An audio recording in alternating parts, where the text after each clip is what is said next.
हरे Krishna Bhagavad Gita chapter 6 श्लोक 41 श्री भगवानुवाच प्राप्य पुण्य कृतां लोकान् उस्तिवा शाश्वतिः समः शुचिनां श्रीमतां गेहे योगभ्रष्टो भिजायते। इस श्लोक में श्री कृष्ण भगवान कह रहे हैं कि असफल योगी पवित्र आत्माओं के लोकों में अनेक कई वर्षों तक भोग करने के बाद यहाँ तो सदाचारी पुरुषों के परिवार में या धनवानों के कुल में जन्म लेता है। Lord Krishna says the unsuccessful Yogi after many years of enjoyment on the planets of the pious living entities is born into a family of righteous people or into a family of rich aristocracy. असफल योगियों की दो श्रेणियां हैं।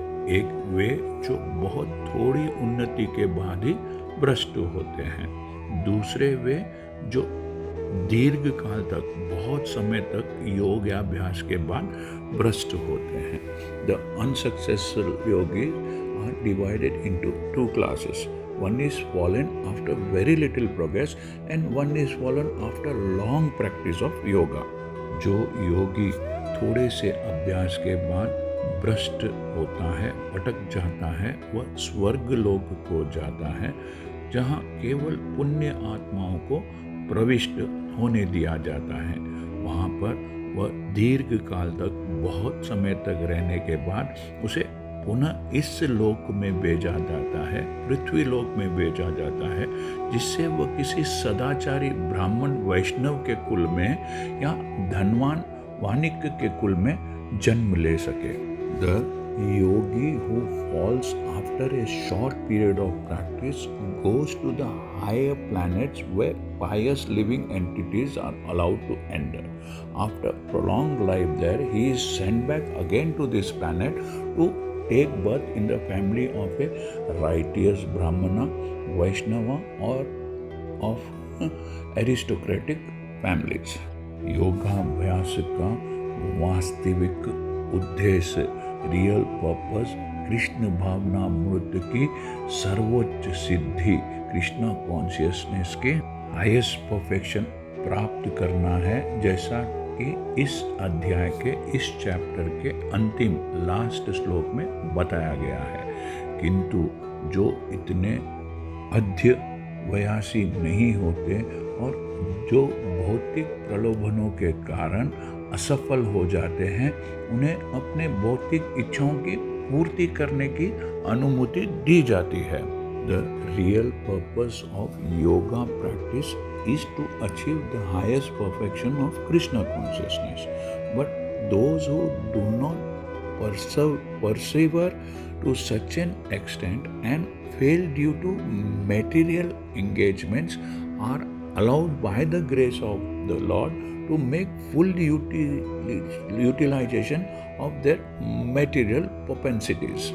इसके बाद उन्हें किसी सदाचारी या धनवान परिवारों में संपन्न जीवन बिताने का अवसर प्रदान किया जाता है।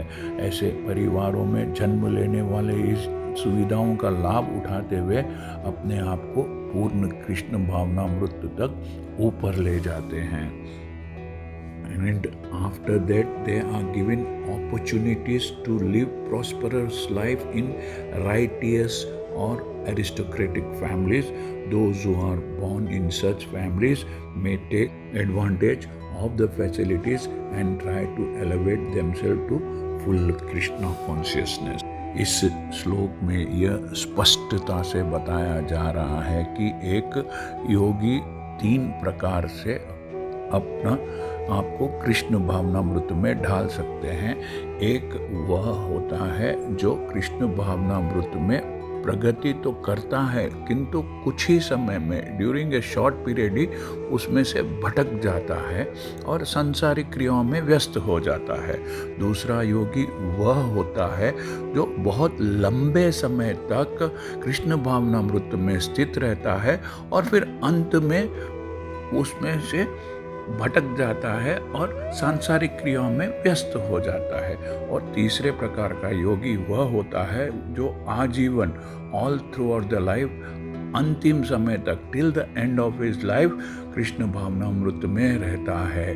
कृष्णा यहाँ पर, भगवान श्री कृष्ण भगवान यहाँ पर कह रहे हैं कि कोई भी मनुष्य जो कृष्ण भावनामृत में स्थित होता है, चाहे वह किसी भी समय में कृष्ण भावनामृत में भटक जाता है, तो भी उसका कल्याण निश्चित है, चाहे वह कल्याण इस जन्म में ही हो जाए या फिर अगले जन्म में हो। हरे कृष्णा। यदि आपको यह चैनल पसंद आया तो सब्सक्राइब कीजिए, लाइक कीजिए और इस चैनल को ज़्यादा से ज़्यादा भक्तों से शेयर कीजिए। Thank you. हरे कृष्णा।